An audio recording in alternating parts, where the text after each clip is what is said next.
La Corte Constitucional despenalizó la eutanasia o muerte asistida por un médico. Responde así a la demanda de inconstitucionalidad presentada por Paola Roldán, quien padece una grave enfermedad degenerativa e incurable. Este viernes, la Asamblea analizará el veto parcial presidencial, con el que intenta elevar el IVA al 15%. El Parlamento requiere 92 votos para impedirlo. Estados Unidos sanciona y bloquea el acceso de los bienes y activos de los recursos ilícitos generados por la banda criminal Los Choneros y su cabecilla, alias Fito. El tratado comercial con China fue ratificado por la Asamblea y abre las puertas a un mercado de 1.400 millones de consumidores.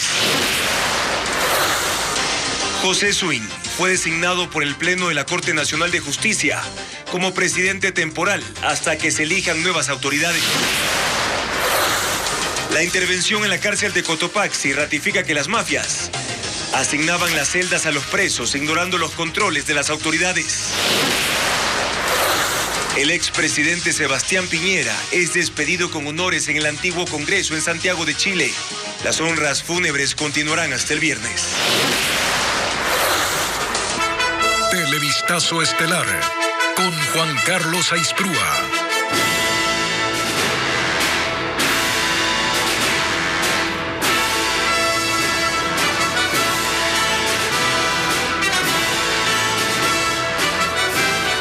Bienvenidos amigos a Televistazo Estelar, este miércoles 7 de febrero. Comenzamos con un hecho histórico en el país. La Corte Constitucional despenalizó la eutanasia con los votos a favor de 7 de los 9 jueces. El pedido fue planteado por Paola Roldán, quien sufre de esclerosis lateral amiotrófica. Adriana Bermeo explica cómo será ese procedimiento. Este miércoles, Ecuador se convirtió en el 9º país del mundo en despenalizar la eutanasia. La Corte Constitucional aprobó el proyecto de sentencia planteado por Paola Roldán. Ella padece una enfermedad terminal degenerativa con dolores permanentes que le impiden valerse por sí misma. Se trata de una esclerosis lateral amiotrófica o ELA. Su discapacidad es de 95%. Recibo esta noticia muy conmovida y con alivio. Hubieron días en los que pensé que nunca iba a escuchar el resultado de esta demanda. Así que hoy ha sido un momento muy especial para mí. Pasaré estos días con mi familia y mis generosos y brillantes abogados, digiriendo lo que esto significa. Hoy el Ecuador es un país un poco más acogedor, más libre y más digno. En el dictamen, el máximo organismo de interpretación constitucional establece que una persona puede acceder al derecho a la muerte asistida cuando exprese su consentimiento libre e informado y tenga un sufrimiento intenso provocado por una lesión que necesariamente deberá ser de carácter corporal, grave e irreversible, o una enfermedad que sea grave e incurable. El médico que asista a la muerte de un paciente en esas circunstancias no será sancionado por homicidio, delito penado con prisión de 10 a 13 años. La sentencia es de inmediato cumplimiento. La Corte da un plazo de 2 meses para que el Ministerio de Salud elabore un reglamento para los procesos de eutanasia y 6 meses para que la Defensoría del Pueblo presente un proyecto de ley que regule lo estipulado en el dictamen. Una vez que se entregue la propuesta, la Asamblea Nacional tendrá 12 meses para debatirla y aprobarla. Ya está despenalizado, eso no hay discusión. No hay dependencia de un reglamento. Lo que pasa es que hay que asegurar que en condiciones generales que esto se pueda hacer. La decisión se tomó con 7 votos a favor. Las juezas Carmen Corral y Teresa Núquez votaron en contra. La sentencia fue elaborada por el juez Enrique Herrería. La demanda de inconstitucionalidad fue presentada por Paola Roldán en agosto del año pasado. En estos 6 meses que tardó el fallo, la Alta Corte negó un pedido de recusación de organizaciones identificadas como Provida en enero.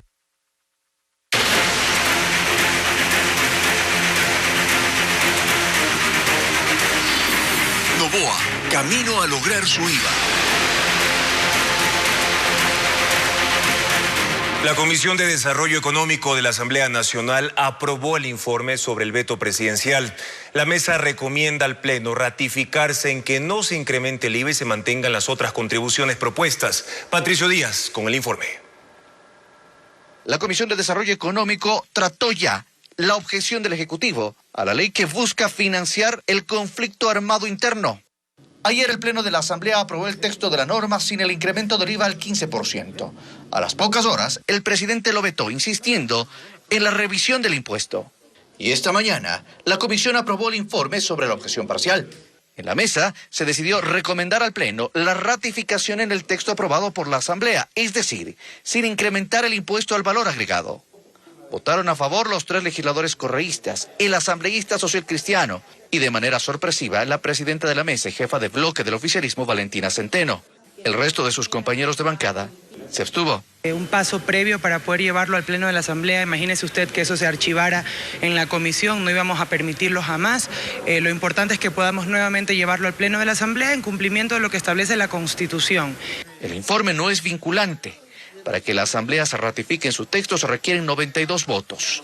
En la sesión de ayer, solo se alcanzaron 83. El correísmo dice que buscará los respaldos que hacen falta. Es importante señalar 83 votos en contra y 9 abstenciones. Ojo, 2 ausencias.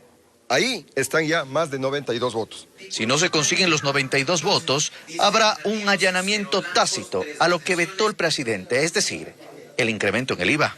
Ahí el presidente de la República tiene la potestad de, después de 30 días de haber buscado conocimiento de la Asamblea Nacional, publicar en el registro oficial tanto el informe de la Asamblea como su veto.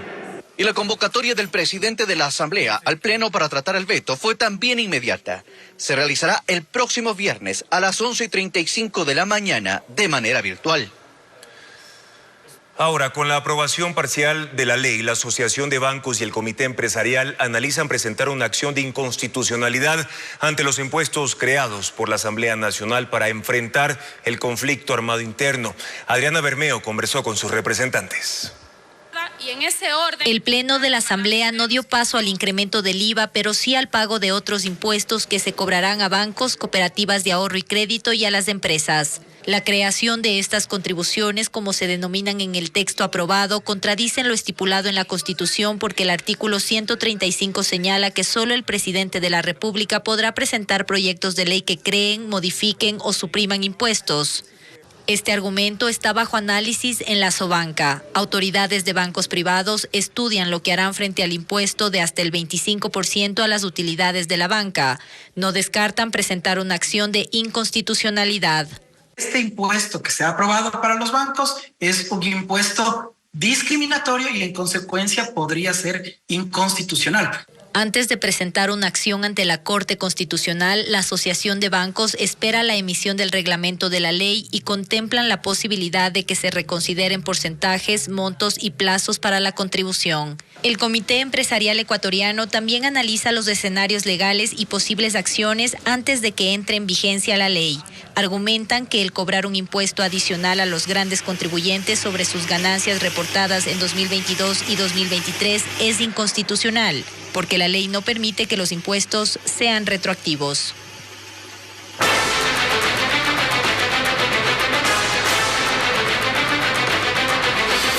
TLC con China, un trámite polémico.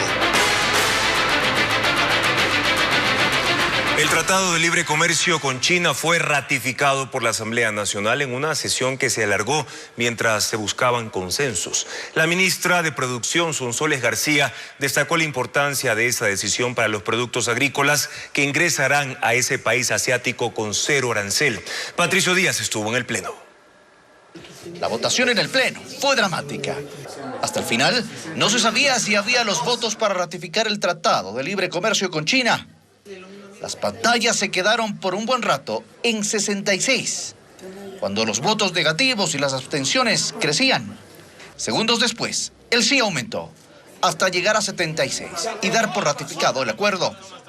El ala derecha del Pleno se levantó emocionada. El presidente de la Asamblea se abrazó con sus colegas. La Revolución Ciudadana, que se opuso al tratado y minutos antes exigía votar, se quedó en silencio. Es un trabajo técnico y jurídico que sobrepasa ideología, bandera, color, partido. Estar integrado con la segunda economía mundial y con el primer socio comercial, que es la China, es muy importante. Un mercado de 1.400 millones de personas. Además del Partido Social Cristiano, respaldaron el proyecto independientes, la mayor parte de Construye y el oficialismo.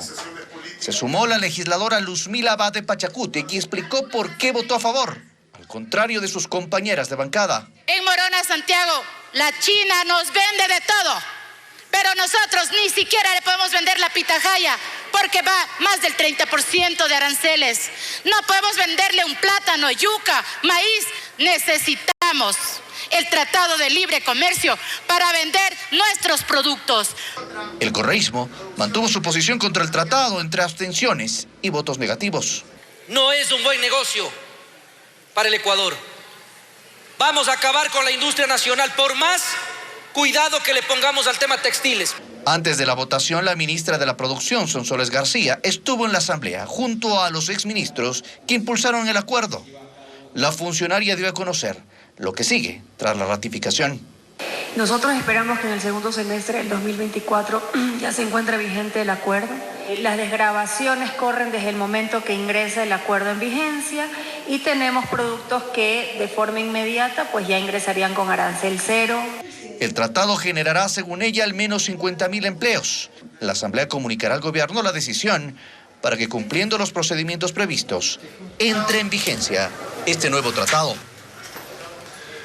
Y la expectativa sobre el Tratado de Libre Comercio entre Ecuador y China apunta a los efectos positivos en el sector productivo, nuevos empleos y el incremento de la oferta exportable de artículos ecuatorianos. Diego Cuenca describe los principales puntos del acuerdo. El acuerdo comercial entre Ecuador y China hará que las exportaciones crezcan en un 32%, debido a que cubrirá un mercado de 1.400 millones de consumidores. Y eso generará 50.000 plazas de empleo en el país. Los ingresos para el sector productivo serán de 1.500 millones de dólares. Y hay otros sectores interesados en ingresar a ese mercado asiático. Actualmente son 4.000 los productos que llegan de China a Ecuador. El 70% es materia prima, bienes de capital, que con el TLC vigente entrarán al país con 0 aranceles. El acuerdo protege a la producción nacional, porque 820 productos que también se elaboran en Ecuador no podrán ingresar libremente al mercado, debido a que mantendrán los aranceles. Se trata de mercadería de la industria manufacturera de la Sierra Central y de la agricultura familiar campesina, como el arroz, papa, pitahaya y arándanos. Sin embargo, hay 1.000 productos que podrían competir con la industria nacional, pero empezarán a entrar sin arancel en un plazo de hasta 20 años. Eso da la oportunidad para que durante ese tiempo las empresas ecuatorianas mejoren su producción y se preparen para competir. La polémica de este tratado comercial radica en el riesgo de que Ecuador se convierta en el basurero de los desechos que produce China. Sin embargo, el acuerdo señala que las mercaderías que sean una amenaza para el medio ambiente están prohibidas. Y ahora que ha sido aprobado el tratado comercial con China, 828 productos de ese país no podrán ingresar sin aranceles al Ecuador. Un estudio de la CEPAL revela las líneas rojas del acuerdo, como lo informa Francisco Garcés. Un estudio de la Comisión Económica para América Latina, CEPAL, sirvió para definir las denominadas líneas rojas en la negociación del Tratado de Libre Comercio con China. El documento, publicado en enero, definió el escenario menos favorable para el Ecuador que se hubiera producido si es que se abría totalmente el comercio, sin aranceles con el país asiático. El Ministerio de la Producción encargó el análisis durante el gobierno de Guillermo Lasso en el 2022 y esa comisión entregó avances del documento durante la negociación. El tratado fue firmado en mayo del año pasado. El escenario más ácido nos permitió poner nuestras líneas rojas, negociamos con mucha fuerza que tengamos incluso mayor nivel de exclusiones en partidas sensibles, en productos sensibles, que las que tuvo Perú o que las que tuvo Chile. Entonces tenemos 4 veces más exclusiones que las que tuvo Chile y el doble de exclusiones de las que tuvo Perú. El estudio definió que en el caso de una total liberación de aranceles, el desequilibrio comercial con China se cuadruplicaba y puso cifras. Si en el 2021 fue de 1.051 millones, al 2035 sería de 4.200 millones de dólares. Es verdad, reconoce el estudio, que las exportaciones totales a China hubieran crecido el 7%, pero las importaciones de textiles, calzado, autos, minerales y metales crecerían en un 47%.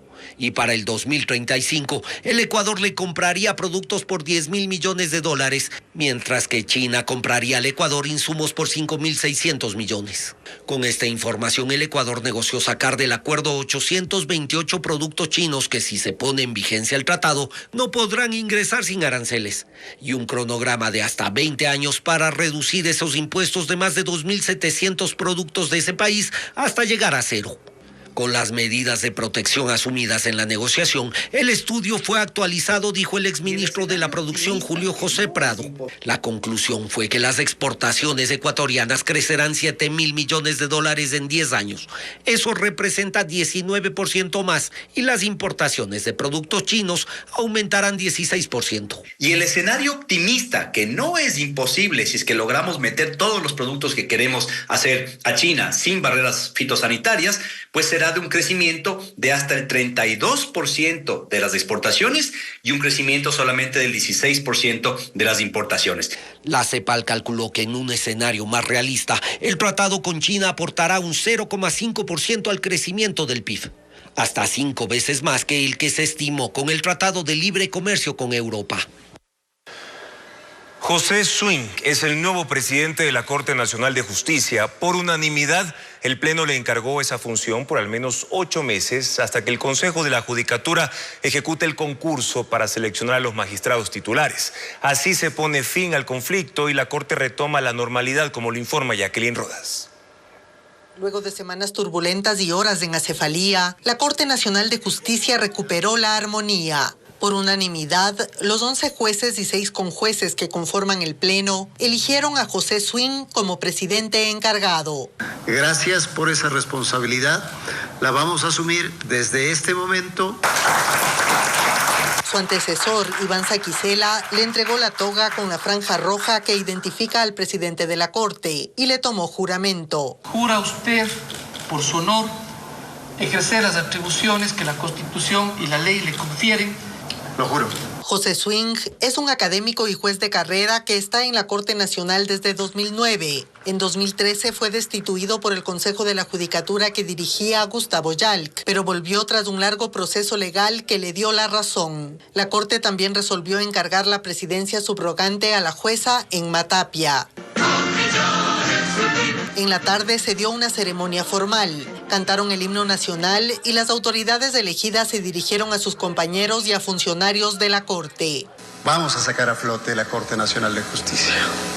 Vamos a ponerla en el lugar donde nunca debió bajar, en el más alto sitial de lo que es la administración de justicia ordinaria de este país. El encargo que ustedes me hacen lo tomo con esa responsabilidad y me comprometo además con todas mis compañeras mujeres a quienes me debo. Swing y Tapia estarán en funciones encargadas alrededor de 8 meses, hasta que el Consejo de la Judicatura realice el concurso de jueces que permita al Pleno contar con 21 magistrados titulares para que en una elección voten y elijan a sus autoridades definitivas. Y anoche el Consejo de la Judicatura notificó a Iván Saquicela con la acción de personal que dio por terminado su nombramiento como titular de la Corte Nacional de Justicia. Fabiola Santana con el reporte. Pese a sus esfuerzos, Iván Saquicela no logró quedarse como presidente de la Corte Nacional de Justicia. Su último intento por permanecer en el cargo fue este martes. Se reunió hasta la noche con los jueces, pero no consiguió su respaldo. Le quedó buscar una salida honrosa. A las 10 de la noche anunció que daba un paso al costado. Al Ecuador el respeto, lealtad, amor que le tengo a la función judicial es más importante que mi posición jurídica. No renuncio al derecho y a la institucionalidad. Por ello prefiero renunciar de forma irrevocable al cargo de presidente de la Corte Nacional. El día de hoy dialogamos intensamente juezas y jueces. No hay acuerdos. Al renunciar a mi cargo y posición jurídica, exhorto a los magistrados y magistradas a llegar a un consenso por el bien de la institución y el país. Siempre dije primero el derecho y la institucionalidad. Una hora después, el Consejo de la Judicatura lo dejó sin piso. En un comunicado informó que a las 21:23 de este martes, la Dirección de Talento Humano de la institución le había notificado la terminación de su designación como presidente de la Corte Nacional de Justicia y que desde ayer mismo él debía retornar a su cargo de origen como juez de la Sala Penal. Esta notificación fue enviada a Ivanza Quisela 37 minutos antes de que él hiciera pública su renuncia irrevocable. Este miércoles el magistrado se despidió de la presidencia en una rueda de prensa. Me voy con el mejor salario existencial, el deber cumplido. Ahora él despachará los casos que llevaba la conjueza Mercedes Caicedo, quien lo reemplazó durante los últimos meses. Y mañana empezará el proceso de selección de conjueces temporales que formarán parte del banco de elegibles de la Corte Nacional de Justicia. Pero, ¿cuáles son los plazos y requisitos? La respuesta en el siguiente informe. 9 días después de que el Consejo de la Judicatura declaró la necesidad extraordinaria de elegir conjueces temporales, este miércoles aprobó el procedimiento. La convocatoria se abrirá este jueves y así se iniciará la primera de las 4 fases previstas. El proceso concluirá el 28 de febrero. Podrán participar jueces de cortes provinciales y tribunales contencioso administrativo que prueben haber trabajado al menos 10 años en esa función en cualquier nivel de la carrera jurisdiccional. Deben acreditar además su formación académica y profesional. La postulación la realizarán en la página web del Consejo de la Judicatura para automatizar y acelerar el proceso. En la fase de selección, un equipo técnico de talento humano verificará los requisitos y calificará sus méritos. Habrá una subfase de recalificación. Finalmente, habrá un informe con las calificaciones. De esa lista, el Pleno del Consejo de la Judicatura designará a los 15 jueces temporales. Ellos conformarán el banco de elegibles de la Corte Nacional de Justicia y asumirán despachos en ausencia de jueces y conjueces titulares. Esto con el fin de que la Corte no detenga los procesos mientras el Consejo de la Judicatura realiza el concurso para elegir a 10 jueces nacionales y a los conjueces titulares que faltan. El expresidente chileno Sebastián Piñera es despedido con honores en Santiago. Su cuerpo es velado en el antiguo Congreso, donde familiares, seguidores, exintegrantes de su gabinete y adversarios políticos han mostrado su respeto. Merly González informa. El cuerpo del expresidente Sebastián Piñera llegó al aeropuerto de Santiago, donde lo recibió el mandatario Gabriel Boric y varios ministros para iniciar los 3 días del funeral de Estado. Cubierto con una bandera de Chile, los restos de Piñera fueron llevados hasta la carroza fúnebre, para luego ser trasladados a la sede del Excongreso Nacional. Los carabineros rindieron los honores en la entrada. Su familia tuvo unos momentos de privacidad antes de que las puertas del salón se abrieran para el público. La guardia de honor a los lados del féretro rotó entre familiares y exmiembros del gabinete de Piñera, pero también participaron ministros y alcaldes del actual gobierno, quienes dejaron a un lado las diferencias políticas para mostrar respeto. Las honras fúnebres continuarán hasta el viernes, cuando los restos de Piñera serán trasladados a la Catedral Metropolitana para una misa. Luego el cortejo fúnebre pasará por el Palacio de la Moneda, donde la Guardia del Palacio y el presidente Gabriel Boric le rendirán un homenaje. El recorrido del cofre finalizará en el cementerio Parque del Recuerdo. Y la autopsia practicada al cuerpo del expresidente de Chile determina como causa de muerte la asfixia por sumersión. El exmandatario que piloteaba su helicóptero quedó atrapado en la nave y se hundió con ella al caer en el lago Ranco la tarde del martes. A la par se investiga qué falló en la parte técnica y operativa de la nave, como lo detalla Pedro Jiménez a continuación.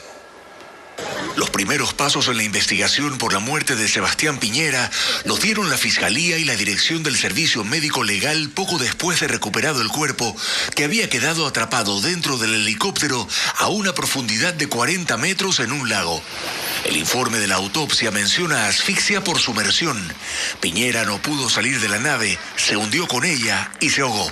Es la familia quien ha sido informada de los resultados obtenidos a través de la autopsia. La fiscal Tatiana Esquivel agregó que ahora toca conocer las causas del accidente, una etapa en la que intervienen la Policía de Investigación, la Armada Chilena y la Dirección de Aeronáutica Civil. Piñera viajaba junto a su hermana Magdalena, su amigo Ignacio Guerrero y el hijo de este. 3 acompañantes que lograron lanzarse a tiempo y llegaron a nado hasta la orilla del lago. Y en versiones atribuidas a la hermana del expresidente, este les dijo: salten primero, porque si salto con ustedes el helicóptero nos cae encima. Un gran hombre, un hombre muy generoso y muy valiente. Así, la investigación avanza mientras Chile vive 3 días de duelo nacional. Las solicitudes para autorizar eventos públicos con más de 400 personas deben ser entregadas con 20 días de anticipación. Esto se resolvió durante una reunión entre los 24 intendentes provinciales y delegados del Ministerio de Gobierno. William Young con las conclusiones de esa cita. Tras la reunión quedaron más dudas del procedimiento que deben ejecutar los intendentes de policía para autorizar los eventos públicos en el país durante este feriado de carnaval. Fue un encuentro por vía telemática convocado por el Ministerio de Gobierno al que debieron conectarse los 24 intendentes provinciales de forma obligatoria, aunque allí se actualizaron los lineamientos para permitir el desarrollo de espectáculos con más de 400 personas, considerados masivos. En provincias como Morona, Santiago, están sin intendente. No tienen personal para inspeccionar las comunidades y los militares de esa jurisdicción fueron enviados a otras ciudades por el estado de excepción, por lo que autorizar y regular actividades festivas es casi imposible ahí. Lo que sí se pudo confirmar en esta cita es que el regreso a la normalidad no está claro para los intendentes. Además, los promotores u organizadores deben presentar un plan de seguridad y en esos casos se sugiere que debe ser elaborado por una compañía privada para luego ser contrastado con un informe de riesgos de la policía o Fuerzas Armadas. Y en casos como Chimborazo e Imbabura explicaron que la fuerza pública no tiene directrices para hacer esas evaluaciones de riesgo de cada evento y eso va a demorar más la aprobación de las solicitudes, lo que se convierte en otro problema porque en esta reunión precisaron que los pedidos deben presentarse 20 días antes de la fecha del evento. Y si es así, en el país no será aprobado ningún evento masivo para carnaval porque faltan apenas 3 días para el feriado. Mientras tanto, el sector turístico de Santa Elena espera la reactivación durante el feriado de carnaval porque las pérdidas económicas ya bordean el 70% hasta ahora, informa Luis Alfredo Zúñiga. Desde el gremio son claros, Salinas depende del turismo y visitantes es lo que más ha faltado en la península desde la declaratoria del estado de excepción. Apenas este miércoles se empieza a ver paulatinamente mayor movimiento. Los hoteleros son los más afectados. Al momento las reservas ya deberían bordear el 70% y apenas llegan al 25%. En los restaurantes reciben la mitad de los comensales que deberían. Ahora apuestan por reforzar la seguridad para que los turistas lleguen, aprovechando la agenda de eventos aprobada. Va a haber militares y policías en todo lo que es el sector gastronómico. Ellos van a arriesgar e invertir. Sin embargo, 7 de cada 10 lo hace con el ahorro de no comprar los productos más caros. Los operadores turísticos también sienten el golpe. Ya para estas fechas pues ya existían reservaciones de ya de un 60%. ¿Y ahora es para este año? Ya hasta un 35%, ya pues por la situación que ha pasado. Tan solo en Salinas hay más de 1.500 comerciantes informales. Menos de la mitad están regulados. Tienen ventas bajas, pero dicen que igual se van a arriesgar para intentar recuperarse. Preparando, comprando más parasoles buenos, nuevos. Y silla, regulando silla, pintando silla. Desde la Cámara Provincial de Turismo señalan que han contratado seguridad privada y aplican descuentos, esperando que haya un repunte de visitantes de última hora. Aspiramos a un 90%, no el 100% por el tema del toque de queda.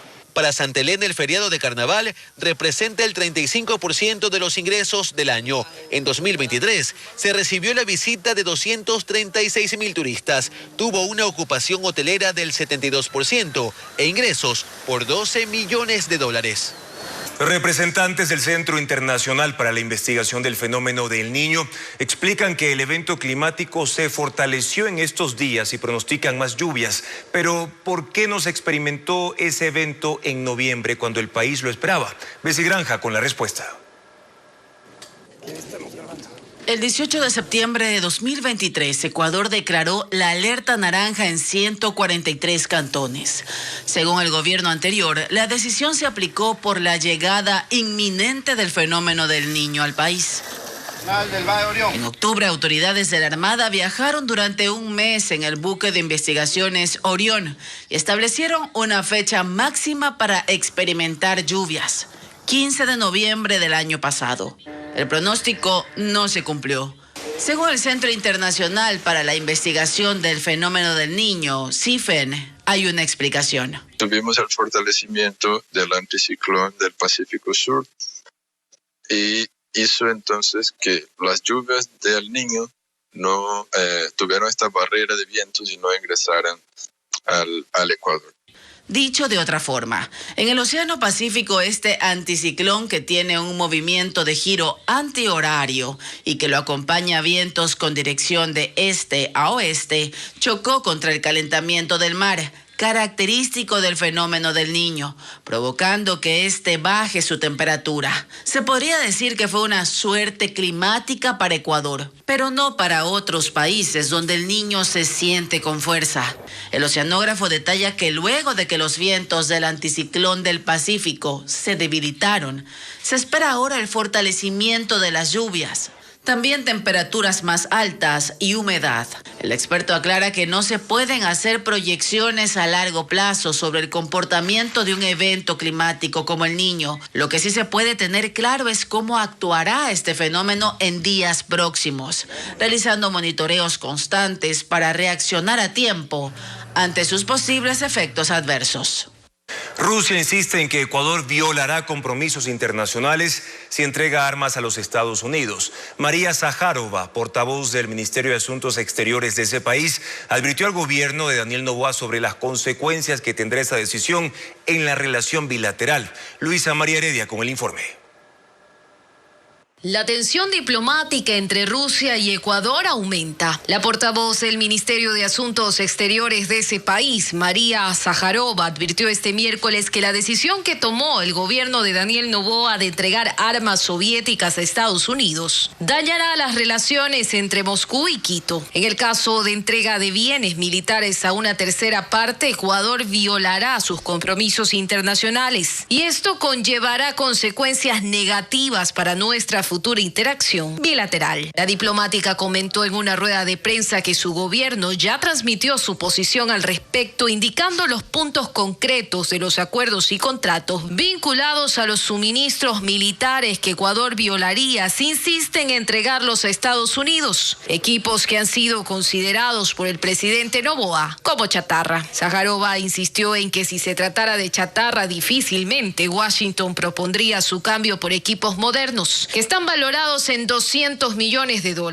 La portavoz no se refirió en su intervención al pedido de inspección fitosanitaria rusa de suspender las exportaciones de 5 compañías bananeras ecuatorianas desde el 5 de febrero pasado por sospechas de la presencia de moscas jorobadas en cajas enviadas, lo que ha sido tomado como una retaliación impuesta aún cuando Ecuador es el principal proveedor de banano de Rusia, con el 98% de las importaciones de la fruta. Y también las flores ecuatorianas han resultado perjudicadas, ya que Rusia pidió cesar la certificación de claveles a partir del próximo viernes 9 de febrero, debido a la supuesta presencia de otra plaga. Estudiantes ecuatorianos denuncian que son inadmitidos en Argentina. Desde la Embajada de Ecuador en ese país confirman que ya se conocen algunos casos. Carla Delgado con el tema. En las últimas semanas se conoció que estudiantes ecuatorianos que viajaron a Argentina fueron inadmitidos. El gobierno no precisó cuántos. Nadia Ulloa, especialista en derecho migratorio que vive en Argentina, lleva 21 casos de estudiantes de entre 18 y 20 años que no pudieron ingresar. ¿Qué es lo que está pasando dentro de Migraciones? Migraciones se le están denegando un abogado, a los chicos se les está obligando a firmar actas aduciendo que ellos son falsos turistas y se los está regresando. La política migratoria también se está poniendo mucho más dura. Argentina se había convertido en uno de los destinos preferidos por estudiantes, por la gratuidad de la educación. En los últimos 4 años, según la policía, más de 13.600 estudiantes migraron a ese país para obtener títulos universitarios. Pero desde la llegada de Javier Milei, se estudia la posibilidad de quitar ese privilegio a ciudadanos extranjeros. La Embajada de Ecuador en Argentina recomienda a los jóvenes interesados obtener una visa de estudios o la visa Mercosur antes de su viaje. Y para aquellos que cuentan con la residencia temporal, que actualicen sus datos personales y de domicilio. Las autoridades argentinas recalcan que se han fortalecido los controles migratorios y que no están dirigidos a una nacionalidad en particular. Aumenta la tensión institucional en Colombia. El presidente Gustavo Petro denuncia que hay conspiraciones para sacarlo del poder y acusa a la Fiscalía de perseguirlo. Petro mantiene un duro enfrentamiento con el fiscal, que por el contrario sostiene que el mandatario está preocupado por la investigación contra su hijo Nicolás, por el enriquecimiento ilícito y el financiamiento de la campaña presidencial. Pedro Jiménez con los detalles. En más de una ocasión, Gustavo Petro ha denunciado persecución por parte de instituciones del Estado, bloqueo a iniciativas legislativas, acciones contra funcionarios del régimen y, lo más reciente, el enfrentamiento con el fiscal Francisco Barbosa. Está ejerciendo una sedición, porque algunos periodistas han descubierto que en la Fiscalía hay roscas en más alto nivel que están protegiendo a la mafia en Colombia y no los investigan. Lo acusa de promover un alzamiento contra el gobierno, aumentando las fricciones entre el Ejecutivo y el Poder Judicial, que investiga, por ejemplo, aportes no registrados del Sindicato de Maestros a la campaña de Pacto Histórico, el movimiento político que llevó a Petro al poder. Además, está de por medio la situación jurídica de Nicolás Petro, hijo del presidente, llamado a juicio desde enero, acusado de lavado de activos por la posible entrada de dineros del narcotráfico a la campaña de su padre. De ahí la respuesta del fiscal Barbosa. Es una persona que perdió la gobernabilidad del país, es una persona que perdió el control de la seguridad del territorio nacional, es una persona que está angustiado por la investigación avanzada contra su hijo. El fiscal, en funciones desde el gobierno de Iván Duque, antecesor de Petro, concluye su periodo el 12 de febrero. Debe ser reemplazado por la Corte Suprema de una terna que envió el presidente. La integran 3 mujeres, pero ninguna alcanza los votos necesarios, un hecho que enfrenta al presidente con la Corte. Petro apunta también contra la Procuraduría, que suspendió por 3 meses al canciller Álvaro Leiva por declarar desierto un concurso para la emisión de pasaportes, y ha autorizado a funcionarios públicos para que mañana salgan a las calles en manifestaciones de apoyo al gobierno. Nicaragua otorgó asilo político al expresidente de Panamá, Ricardo Martinelli, condenado a 10 años de prisión por lavado de dinero. Según un comunicado del gobierno nicaragüense, el exmandatario de 71 años solicitó asilo por considerarse perseguido político y que su vida está en riesgo. La medida llega 2 días después de que la Corte Suprema rechazara un recurso de la defensa de Martinelli para evitar su sentencia de 128 meses de cárcel por el uso de fondos públicos para comprar empresas. El gobierno argentino fracasó en el intento de aprobar la mega ley conocida como Ómnibus, con la que el Ejecutivo planteó una serie de cambios profundos en la estructura del Estado, buscando además poderes excepcionales para el presidente en materias tributarias, económicas, laborales y otros sectores. Ante el rechazo de varios artículos durante los debates en el Congreso, el oficialismo dio por terminada la sesión. El presidente Javier Milei fustigó a los opositores, llamándolos delincuentes que no quieren una Argentina mejor porque no están dispuestos a ceder privilegios. Para insistir en este proyecto de reformas, el gobierno deberá empezar otra vez desde cero. Internas de una cárcel en Bolivia abrieron una peluquería canina como parte de un programa de reinserción social. La Perruquería es el nombre de esta iniciativa instalada en el Centro de Orientación Femenina de Obrajes en el sur de La Paz. El emprendimiento cuenta con una puerta externa para atender a los clientes. Las internas recibirán ingresos económicos de este negocio y dependiendo de los resultados se planifica un servicio de lavandería, además un café boutique para la venta de pasteles y tejidos. Robo de película en Paraguay. Delincuentes cavaron un túnel hasta una bóveda que contenía 148 cajas fuertes, donde personas que realizan cambios de divisas de manera informal depositaban el efectivo. Los ladrones las abrieron y se llevaron todo. Merly González con los detalles. El robo millonario se realizó la noche del domingo. Un grupo criminal cavó un túnel secreto de 150 metros de longitud debajo de una zona comercial de Ciudad del Este, en la frontera entre Paraguay y Brasil. Iba desde una tienda hasta la bóveda de la Asociación de Cambistas, un lugar donde quienes intercambian divisas de manera informal guardan su dinero. Los delincuentes sabotearon el sistema eléctrico de la zona y usaron el ruido de juegos pirotécnicos en el exterior para romper el suelo de la bóveda sin levantar sospechas. Una vez dentro, abrieron 148 cajas fuertes, vaciaron su contenido y huyeron. Según las primeras investigaciones, los delincuentes pasaron cerca de 1 año y medio cavando el túnel y para hacerlo se asesoraron con geólogos. Hasta el momento la policía paraguaya no ha detenido a ningún sospechoso, pero se cree que al menos 10 personas estuvieron involucradas en el robo. El dinero sustraído superaría los $10 millones, pero no había un registro exacto de la cantidad, pues muchos de los que guardaban su dinero ahí trabajan en la clandestinidad. 30.000 llantas para transporte urbano inter e intraprovincial y de carga tendrán arancel cero para su importación, lo que genera una reducción en el costo de al menos 40%, informa Diego Puente. El Comité de Comercio Exterior, COMEX, autorizó la importación de 30.000 llantas para buses, camiones y plataformas con arancel cero. Así, el costo de los neumáticos en promedio se reduce en un 40% desde enero. La exoneración es de aproximadamente $10 millones, porque es una cantidad importante de llantas, ¿no? En Ecuador hay 13.000 buses inter o intraprovinciales, 24.000 urbanos, 15.000 de turismo y 240.000 camiones y tráilers de carga. Cada unidad cambia en promedio 2 pares de llantas al año, por lo que el sector requiere 1.3 millones. Para los transportistas, la medida es insuficiente. Solo en uno de los gremios, el de transporte intra e interprovincial, se requieren 120.000 llantas este 2024. El cupo asignado cubre apenas el 8% de su demanda. Me parece inoficioso porque lógicamente no se está beneficiando a toda la gente. Lo único que hacemos nosotros es simplemente controlar el precio con esa cantidad. Según el Ministerio de Transporte, esta es una medida compensatoria a los costos de operación.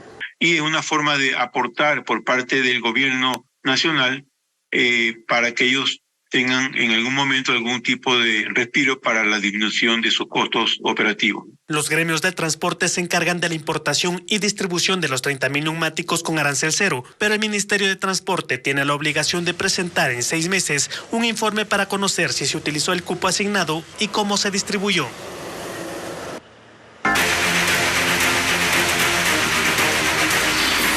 Noboa, camino a lograr su IVA.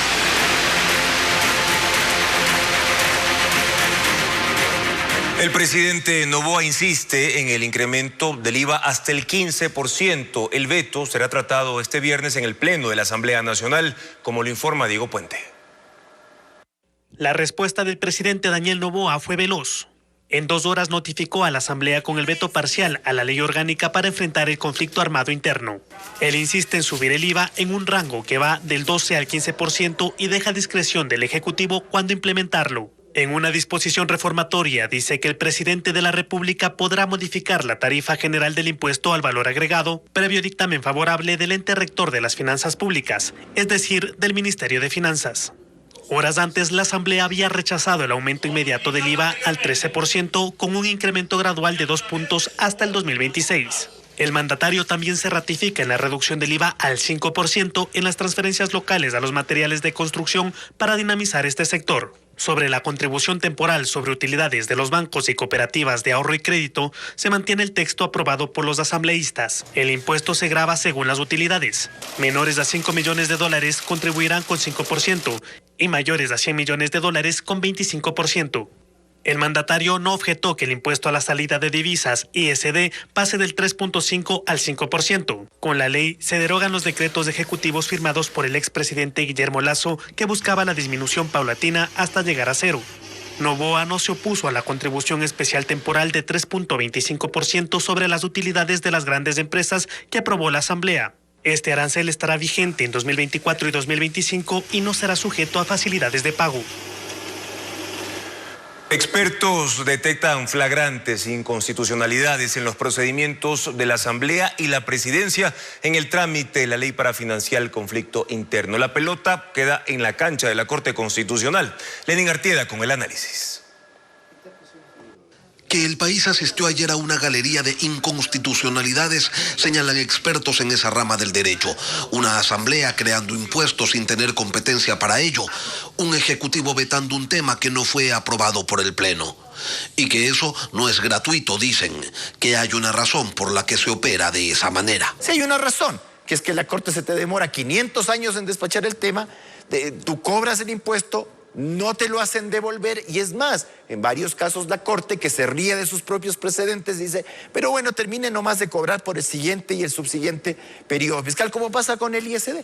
Y destacan que el problema es que pese a que existen caminos legales para llegar al mismo objetivo, dos poderes del Estado decidieron ponerse de acuerdo para tomar un atajo por fuera de los límites constitucionales. La Corte Constitucional debería darle un trámite prioritario a esta normativa y también, de ser el caso, suspender los efectos de los tributos. Caso contrario, si es que la Corte Constitucional resuelve de acuerdo al orden cronológico y tomándose el tiempo que ellos quieren, a la final del día estas demandas no van a tener ningún tipo de efecto jurídico.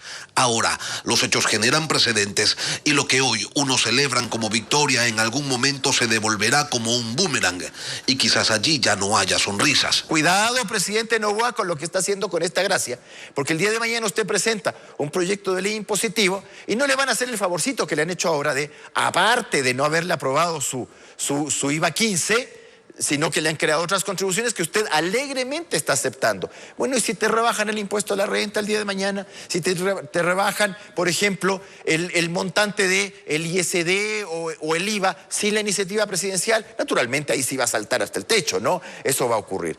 Por ahora lo cierto es que lo resuelto reabre ese viejo debate de si el fin justifica los medios y el de la seguridad jurídica y el del respeto a las normas. Lo que estamos viendo es que se ha utilizado trampolines jurídicos para que la Asamblea Nacional meta impuestos sin iniciativa del presidente de la República por la ventana. Y el presidente de la República también está insistiendo con impuestos que ya fueron negados por la Asamblea Nacional. En ese contexto, con aromas jurídicos, cualquiera puede crear impuestos. Tendrá la Corte Constitucional entonces la labor, ante demanda interpuesta, de definir si ejecutará irrestrictamente su rol de garante de la Carta Magna o si se van a sumar con retrasos y silencios a esos criterios que normalizan la acción política por fuera de la ley. El Departamento del Tesoro de los Estados Unidos anunció sanciones contra la banda Los Choneros y su cabecilla, el prófugo José Adolfo Macías Villamar, alias Fito, por su participación en el tráfico y producción internacional de drogas.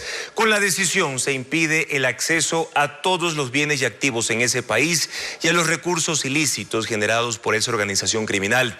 Según autoridades estadounidenses, la sanción demuestra la voluntad del país de utilizar todas las herramientas disponibles, incluidas las económicas, para que los actores criminales transnacionales rindan cuentas tras el aumento de la violencia en Ecuador. La Fiscalía presentó cargos en contra de los detenidos durante el operativo Gran Fénix, que se ejecutó de manera simultánea en Ecuador y España. Este miércoles, un juez ordenó prisión preventiva en 12 procesados por delincuencia organizada y 5 por lavado de activos. Paul Romero con el informe. Los detenidos en Ecuador durante la operación Gran Fénix, que se realizó de forma simultánea aquí y en España, fueron procesados por 2 delitos: delincuencia organizada y lavado de activos. Durante la operación internacional fueron detenidas 30 personas, 18 en Ecuador, tras 57 allanamientos en 6 provincias. La mañana de este miércoles, después de la audiencia de formulación de cargos, un juez anticorrupción ordenó la prisión preventiva de 2 implicados por delincuencia organizada y 5 por lavado de activos. También dispuso la retención de dinero de sus cuentas bancarias y la prohibición de enajenar bienes muebles e inmuebles. Según información de inteligencia policial, los procesados son parte de la denominada mafia albanesa, una organización internacional dedicada a traficar droga desde Ecuador a Europa, liderada por Dritan Yika, socio de Rubén Cherres, asesinado en 2023. Esta organización, según la investigación de la policía, se encargaba de trasladar cocaína desde el Valle del Cauca, en Colombia, pasando por Tulcán, en la frontera con Ecuador, hasta los centros de acopio en Cotopaxi, Los Ríos y Guayas. La droga salía por los puertos de Guayas en contenedores de banano con destino a los puertos de Amberes, Rotterdam, Hamburgo y Algeciras en España. Las unidades antinarcóticos de la Fuerza Pública aseguran que más del 60% de la droga que sale del Ecuador va a Europa y está bajo control de la mafia albanesa.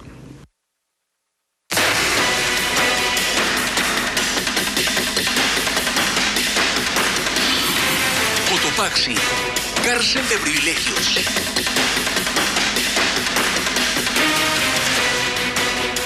La intervención militar en la cárcel de Cotopaxi pone en evidencia cómo las mafias mandaban en ese penal. Los cabecillas asignaban las celdas a los presos, ignorando las órdenes judiciales y hasta los controles que se suponía debía mantener el servicio carcelario SNAI. Esta es la tercera entrega de la cobertura exclusiva de Televistazo. Esta es una de las reubicaciones de presos que se ejecutan en la cárcel de Cotopaxi. Este grupo estaba ubicado en el área transitoria y un equipo de Televistazo grabó el momento en el que eran trasladados a pabellones de mínima seguridad. Estos movimientos se realizan desde el 14 de enero cuando los militares comenzaron la actual intervención. Ese día descubrieron que ninguno de los detenidos estaba en el área o pabellón al que fue asignado por la autoridad. Y lo que es peor, no existe ningún documento que respalde estos cambios a dedo. Que los que la justicia les indicó que estén en mediana seguridad estaban en mínima y los que estaban en mínima en máxima o los de máxima en cualquiera de las otras dos etapas. En esta prisión hay 4.300 presos, 855 de ellos son los más peligrosos y paradójicamente ellos estaban en los pabellones de mínima peligrosidad, con espacios más grandes. La conclusión de los investigadores militares corrobora lo que por años fue un secreto a voces, que las mafias estaban al mando. A partir del filtro 2, la cárcel era de los PPLs, de los presos. Entonces, ellos decidían dónde ubicarse y dónde ellos les convenía, ya sea porque tenían cerca lo que encontramos también, las galleras. El poder de los cabecillas era tan grande que desalojaron a los guías penitenciarios de las 22 áreas de control y ahí construyeron sus celdas que también eran su centro de operación criminal. Los pabellones se dividen en 3 pisos. Entonces nosotros encontramos con la verdad que en el primer piso estaba la gente, se podría decir los peones, y en el último piso estaban los líderes o los cabecillas de estas bandas delictivas. No sirve tampoco. Con el tiempo el caos se agudizó porque los presos destruyeron los sistemas tecnológicos con los que la cárcel contaba cuando fue inaugurada. Escáneres especializados para detectar objetos prohibidos en ropa, cuerpo, maletas y hasta carros. Son en total 20 equipos, todos dañados, hasta los cables.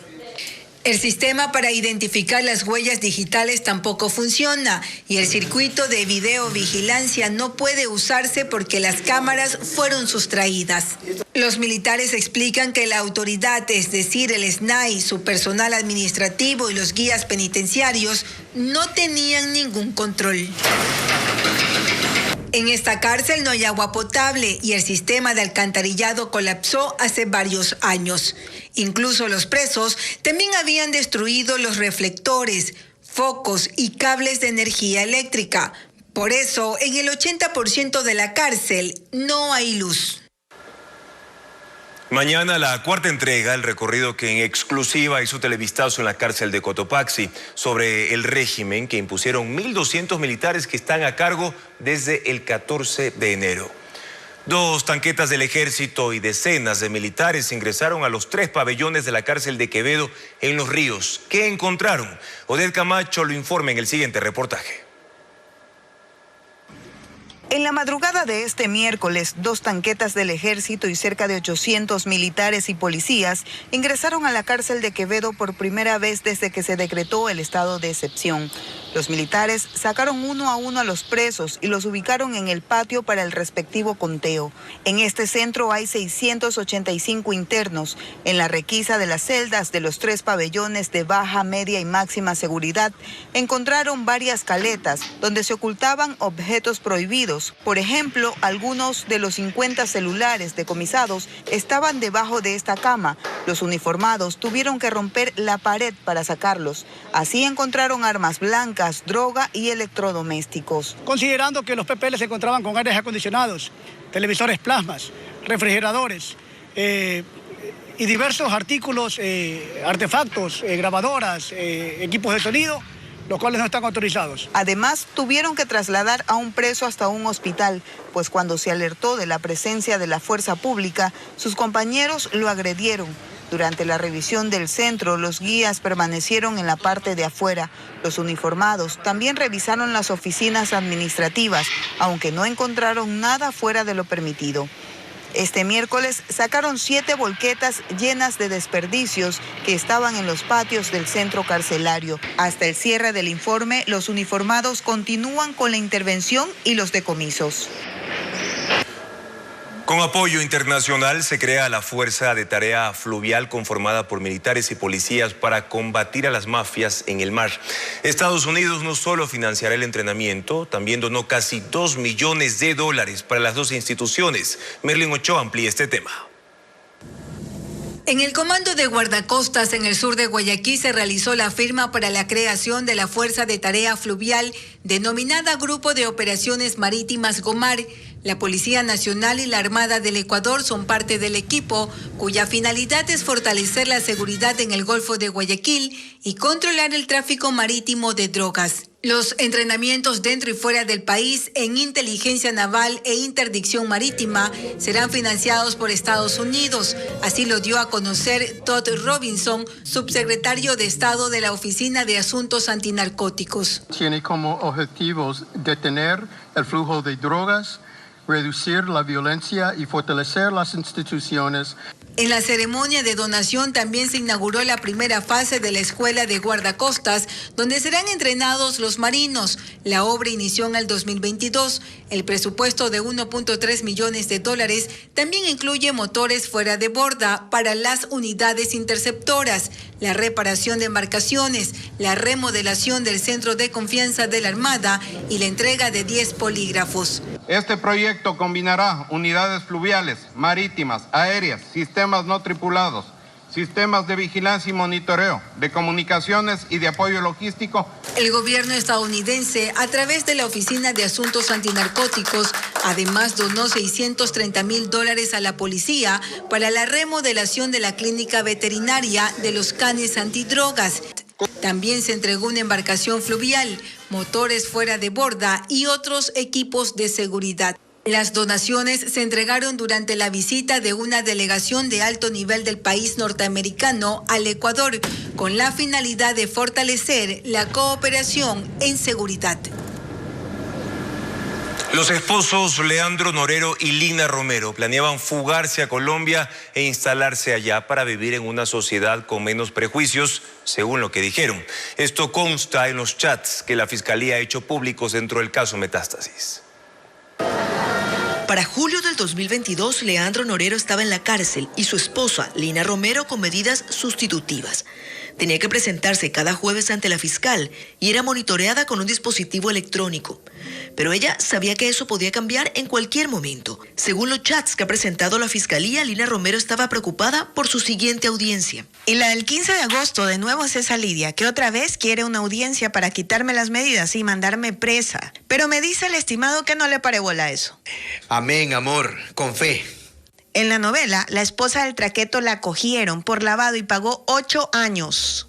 Jamás permitiría que te pase eso. En las conversaciones rescatadas por la fiscalía, los esposos hacen planes. Ella le dice que está cansada de la situación por la que atraviesan. Quiero salir contigo, tener una vida normal, no vivir encerrada porque no se puede hacer nada. Quiero que salgas y podernos ir a otro lugar. Norero acepta el plan y empiezan a pensar a dónde comenzarían esa nueva vida. Vámonos de este país. Comencemos de cero en otro lado donde nadie nos conozca. Sí, amor, es lo que yo quiero, irnos de aquí y empezar de cero, a un lugar donde las personas no sean tan prejuiciosas. Pero, amor, yo pienso que el edificio y esos terrenos, dejarlos aquí como negocio y que eso nos siga dando un ingreso mensual. Y el resto de cosas vender. En mi tierra la plata se triplica y es mejor, con eso se vive más que bien. Y ahora que el dólar está en 4.000, amor, vámonos. Sí, pero que nadie sepa nada. Lina Romero es colombiana, por eso Colombia era el país elegido para la fuga. Es más, yo quería salir y cruzar al otro lado. Estoy cerca. Sí, amor, es lo mejor que cuando salga se vaya para allá. No venga para acá. Que nadie lo vea después de que salga, amor, pero yo cruzo cuando salga de mi tema. Cuando los policías allanaron la casa de los esposos Norero Romero, encontraron lingotes de oro y más de $6 millones en efectivo. Pero ya con Norero preso y Romero vigilada, la pareja hablaba siempre de vender bienes para financiar la fuga y la nueva vida. Oye, amor, ¿no quieres vender ese dépar de Cali? ¿Cuál? ¿El grande? Bueno, sí lo quiero vender. No quiero nada que me puedan quitar. Por eso te digo, salimos de esto y nos vamos. Al final el plan no se cumplió. Norero fue asesinado en octubre del 2022 y el proceso contra ella sigue en la justicia ecuatoriana.